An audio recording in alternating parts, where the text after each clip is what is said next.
நான் இங்க ஃபர்ஸ்ட் பேசுறதுக்கு இன்வைட் பண்றது சௌமியா, டான்ஸ் டைரக்டர். அன்மியூட் பண்ணியிருக்கேன், பேசுங்க. Good morning sir. என்னோட வாய்ஸ் ஆடியபிளாங்க சார்? ஆடிபிள், பேசுங்க. Thank you sir. Good morning leaders. I am Soumya, France director இஜிடி.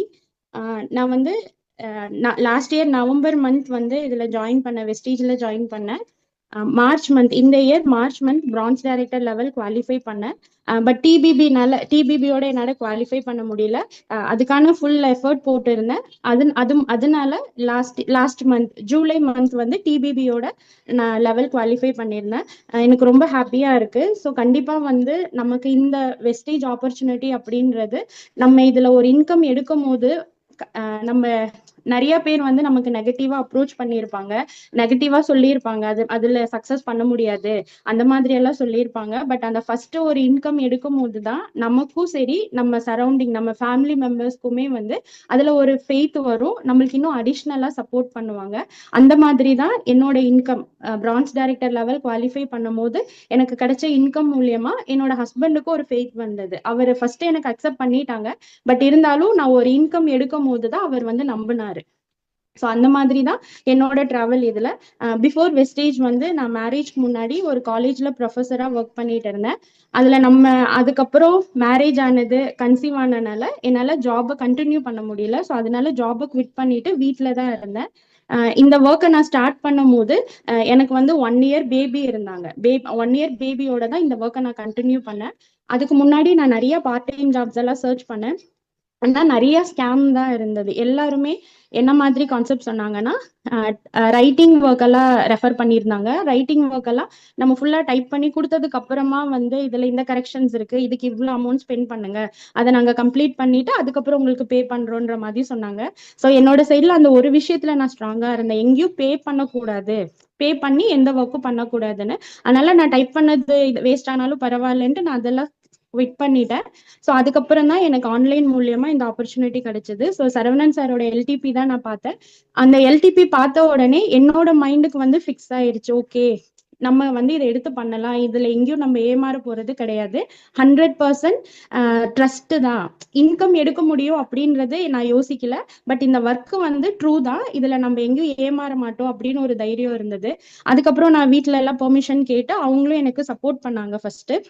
So அதுக்கப்புறம் தான் இந்த ஒர்க்கை நான் ஸ்டார்ட் பண்ணேன். எதனால இவ்வளோ இதுல ஸ்ட்ராங்கா பண்ண முடிஞ்சது அப்படின்னா, நான் வந்து ஒரு வேலைக்குன்னு வெளியில போனா எவ்வளோ இம்பார்ட்டன்ட் நம்ம அந்த ஒர்க்குக்கு கொடுப்போமோ அதே இம்பார்ட்டன்ட்டை நான் வந்து நம்மளோட வெஸ்டேஜுக்கும் கொடுத்தேன். ரொம்ப சின்சியரா ஒர்க் பண்ணேன். இவ்வளோ டைமிங் இதுக்காக கொடுக்கணும் அப்படின்னா அந்த அளவுக்கு டைம் கொடுத்து நான் ஒர்க் பண்ணேன். என்னோட அப்ளைன்ஸோட சப்போர்ட்டை நான் எடுத்துக்கிட்டேன். அதுதான் எனக்கு மெயினான விஷயமா இருந்தது. ரீசன் என்னன்னா, எல்லாரும் மாதிரி எனக்கும் இந்த ஒர்க் நியூ தான். நெட்வொர்க் மார்க்கெட்டிங் பத்தி எனக்கு சுத்தமா ஐடியாவே கிடையாது. எனக்கு ஜாயின் பண்ணும் போது எனக்கு தெரிஞ்ச ஒரே விஷயம், செல்ஃபா நம்ம பர்ச்சேஸ் பண்ணிக்கணும், அதுக்கப்புறம் நமக்கு தெரிஞ்சவங்களை வந்து இதுல ஜாயின் பண்ணி விடணும், அவங்க வாங்குற பர்ச்சேஸ்க்கும் நமக்கு பாயிண்ட் ஆட் ஆகும். இந்த கான்செப்ட் மட்டும்தான் புரிஞ்சது. அதை வச்சுதான் நான் உள்ள ஜாயின் பண்ணேன். அதுக்கப்புறம் எனக்கு என்னோட அப்ளைன் வந்து நூர்ஜஹான் சிஸ்டர், சாரி நான் அவங்கள ரெஃபர் பண்ண மறந்துட்டேன். அவங்க வந்து எனக்கு ரொம்ப சப்போர்ட் பண்ணாங்க. எல்லா விஷயத்தையும் அவங்க எனக்கு கைட் பண்ணாங்க. ஸ்டார்டிங்ல இருந்து எனக்கு எந்த டவுட்னாலும் அவங்க கிட்ட கேட்டுட்டு அவங்க எனக்கு கன்வே பண்ணுவாங்க. ஸோ அதெல்லாம் யூஸ் பண்ணி எனக்கு என்னோட நாலேஜ் பிளஸ் நம்மளோட ட்ரைனிங், எந்த ட்ரைனிங்குமே நான் ஸ்கிப் பண்ணது கிடையாது. ஸ்டார்டிங்ல எல்லாரும் ஃபேஸ் பண்ற மாதிரி எனக்கு ட்ரெயினை ரெகுலரா அட்டென்ட் பண்றது ரொம்ப கஷ்டமா இருந்தது. நம்ம அதுக்கு முன்னாடி வரைக்கும் நான் ரொம்ப ஃப்ரீயா இருந்துட்டேன், வெறும் பாப்பாவை பாத்துக்கிற ஒர்க் மட்டும்தான். ஆனா அதுக்கப்புறம் இது ஒரு கமிட்மெண்ட் ஆகும்போது என்னால ரெண்டையும் ஹேண்டில் பண்றதுக்கு கொஞ்சம் கஷ்டமா இருந்தது. ஸோ அப்போ அதுக்கப்புறம் என்னோட ஷெட்யூல்ஸ் எல்லாம் நான் அதுக்கு தகுந்த மாதிரி நான் மாத்திக்கிட்டேன். ஸோ அப்ப நம்ம 8 மணிக்கு மீட்டிங் அட்டன் பண்ணணும் அப்படின்னா அதுக்கு முன்னாடியே சில ஒர்க் பண்ணிக்கணும், அந்த மாதிரி இந்த மீட்டிங்காக இந்த டைம் அலாட் பண்ணணும்.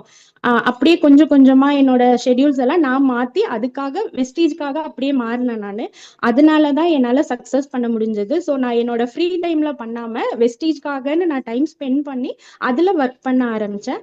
அது வந்து எனக்கு ஒரு பிளஸ்ஸா இருந்தது. சேம் நம்ம எல்லாரும் ஃபேஸ் பண்ற மாதிரி நிறைய நெகட்டிவிட்டி நானும் ஃபேஸ் பண்ணேன்.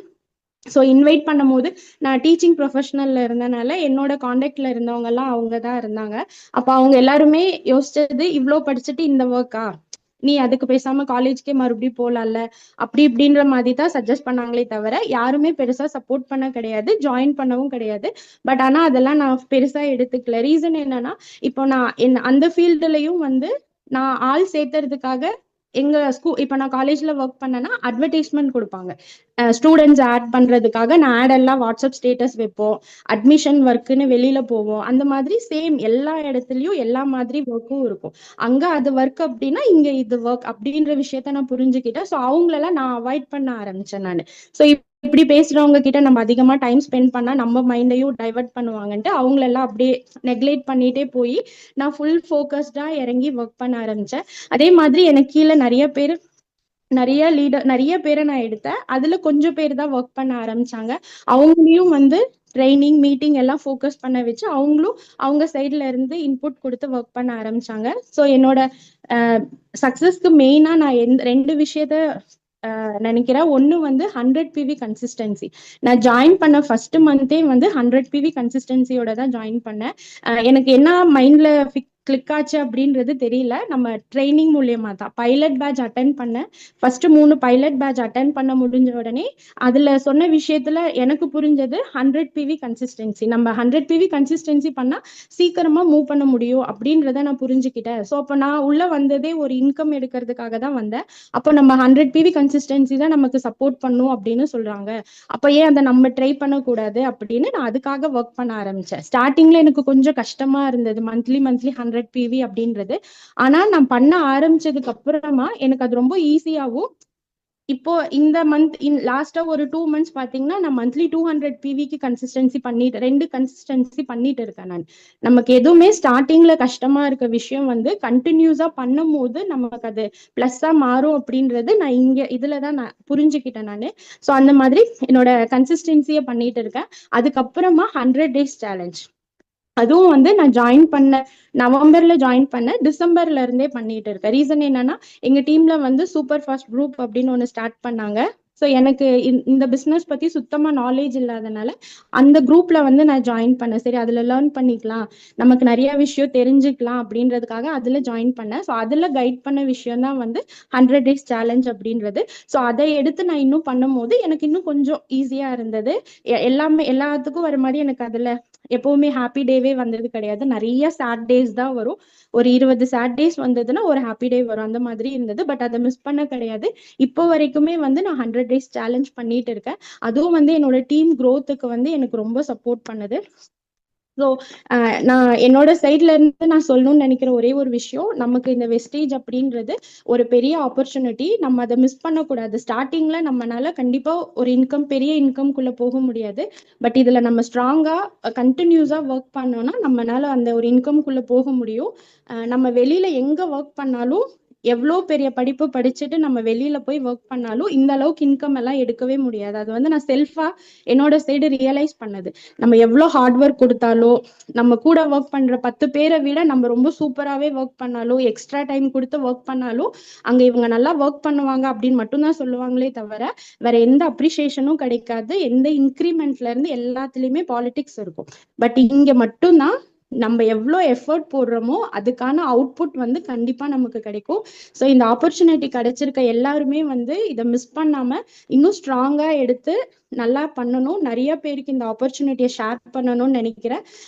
ஸோ நான் இன்னொரு விஷயம் ஷேர் பண்றேன். என்னோட அப்ளைன் வந்து சில்வர் டைரக்டர் நூர்ஜஹான் சிஸ்டர், அதுக்கப்புறம் gold director Diwakar brother and diamond director Sharmila ma'am. So ஸ்டார்டிங்ல சொல்லல. Thank you leaders, thank you for this opportunity. Thank you sir. Okay sister, thank you so much. Okay, இங்க பாருங்க ஃப்ரெண்ட்ஸ், இன்னைக்கு டேட் வந்து 17ன்னு நான் சொன்னேன், நாளைக்கு 18 கரெக்டா. கம்பெனில வந்து நாளைக்கு வந்து ஒரு ஆஃபர் முடியுது. எப்பயுமே வந்து எவ்ரி மந்த் 18ஆம் தேதியோட நம்ம வெஸ்டேஜ்ல வந்து ஒரு ஆஃபர் முடியும். அது என்னன்னு கேட்டீங்கன்னா, உங்களுக்கு நான் இங்க ஷேர் பண்றேன் பாருங்க, என்னோட ஸ்கிரீன் எல்லாருமே பாருங்க.